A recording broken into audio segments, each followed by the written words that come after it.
नदी किनारे एक छोटा सा गांव था। उसी गांव में एक गरीब मछुआरा था जिसका नाम था रामदास। रामदास मेहनती इंसान था। सुबह सूरज निकलते ही अपनी छोटी नाव लेकर नदी की ओर निकल जाता और देर शाम तक मछलियां पकड़ता। उन मछलियों को बेचकर ही उसका परिवार गुजर बसर करता था। लेकिन एक दिन कुछ अलग ही, मानो बरसात ने कसम खा ली हो कि रुकना ही नहीं है। बारिश लगातार दिन रात बरसती रही और पूरा गांव बारिश में डूब गया।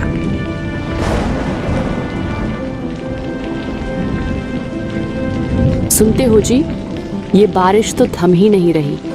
हमारे घर में पानी भर रहा है। अब हम क्या करें? हाँ लक्ष्मी, अगर ऐसे ही रहा तो हम घर के साथ साथ पानी में डूब जाएंगे। दिन बीतते गए। बारिश ने मानो गांव को निगल लिया। कई घर गिर गए। कुछ में रामदास का छोटा मिट्टी का घर भी ढह गया। उनका छोटा सा आशियाना पल भर में खंडहर बन गया। अब उनके पास सिर्फ एक पुरानी नाव बची थी जिसे रामदास रोज मछली पकड़ने ले जाता था। मजबूरी में उसी नाव को उन्होंने अपना घर बना लिया। मत डरो बेटा, ये नाव ही अब हमारा घर है। जब तक बारिश थमेगी नहीं, हम इसी पर रहेंगे। भगवान चाहेगा तो सब ठीक हो जाएगा। हमारा घर टूट गया, अब हम कहाँ जाएंगे जी? लक्ष्मी, सब कुछ चला गया पर परिवार साथ है ना, यही सबसे बड़ी दौलत है। बाकी सब भगवान की मर्जी है। हमें भगवान पर भरोसा रखना चाहिए।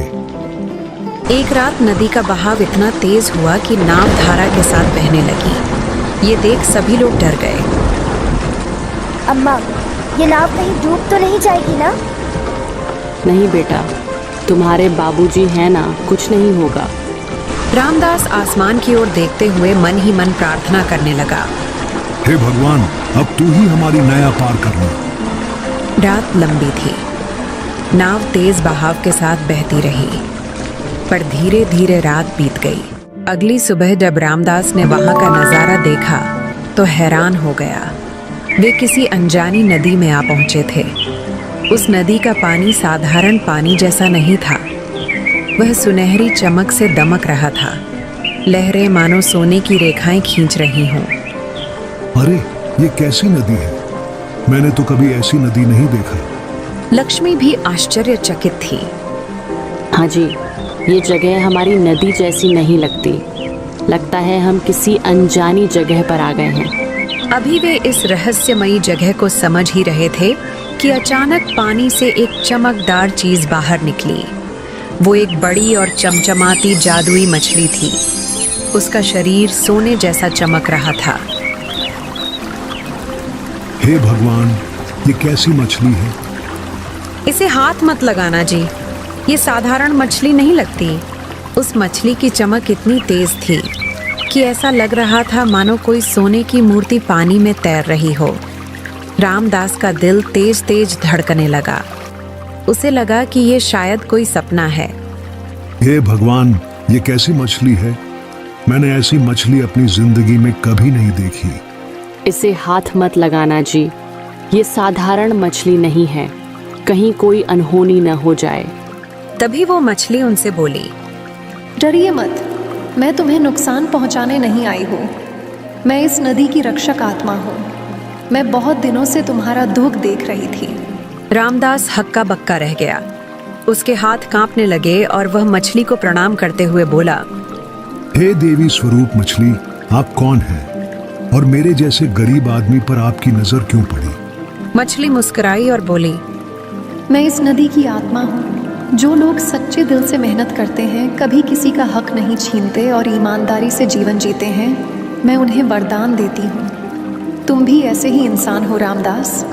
वरदान? वो भी मेरे लिए? मैंने तो जीवन में सिर्फ मेहनत की है, कोई बड़ा काम नहीं किया है। मछली ने अपने सुनहरे पंख लहराए और बोली, यही सबसे बड़ा काम है। तुमने कभी चोरी नहीं की, किसी को धोखा नहीं दिया, अपने परिवार को भूखा रहकर भी सही रास्ते पर रखा। इसलिए ये लो एक जादुई मोती।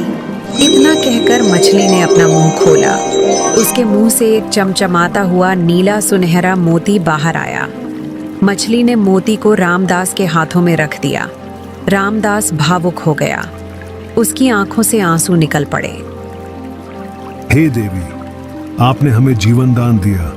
मैं कसम खाता हूँ कि इस मोती का उपयोग केवल नेक कामों के लिए ही करूँगा, कभी लालच में नहीं पड़ूंगा। अब हमारे बच्चों को भूखा नहीं रहना पड़ेगा। आपने हमें नई जिंदगी दी है। याद रखना, यह मोती सिर्फ तुम्हारी ज़रूरत पर काम करेगा। जब भी तुम्हें सबसे ज़्यादा ज़रूरत होगी, ये तुम्हें भोजन और सुख देगा। लेकिन अगर तुमने इसमें लालच दिखाया या गलत काम के लिए इस्तेमाल किया तो इसकी शक्ति हमेशा के लिए खत्म हो जाएगी। हे नदी माता, मैं वचन देता हूँ कि इस वरदान का इस्तेमाल सिर्फ भलाई और जरूरत के लिए ही करूँगा।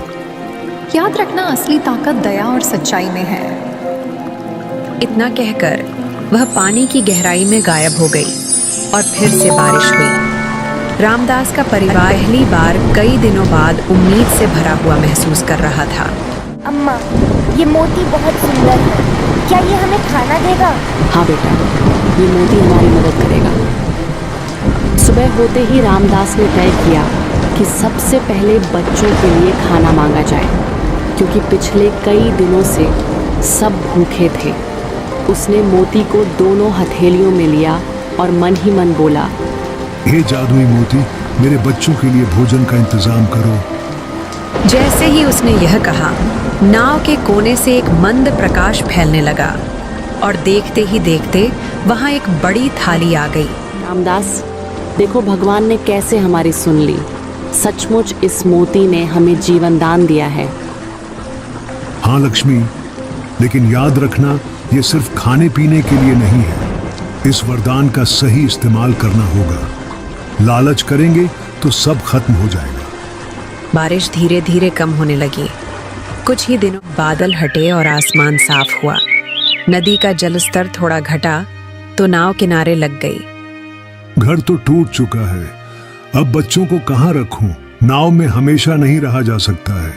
उसने मोती को उठाया और मन ही मन कहा, हे जादुई मोती, हमें एक घर दो ताकि मेरा परिवार सुरक्षित रह सके।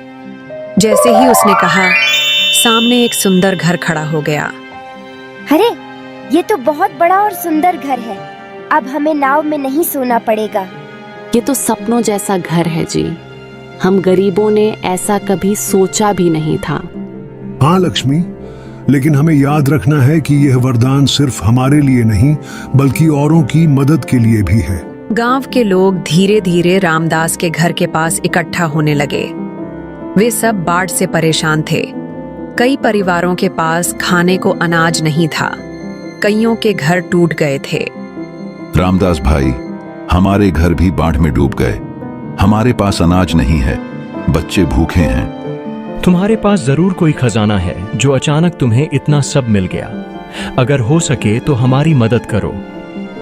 रामदास ने तुरंत मोती को उठाया और प्रार्थना की, हे जादुई मोती, गांव वालों के लिए बहुत सारा अनाज दे दो। तभी घर के आंगन में ढेरों बोरियां अनाज से भरकर प्रकट हो गईं। रामदास ने गांव वालों में बांटना शुरू कर दिया। भाइयों, ये भगवान दिया है, इसे अपने बच्चों को खिलाओ। सुख अकेले में अधूरा है, सबके साथ मिलकर ही पूरा होता है।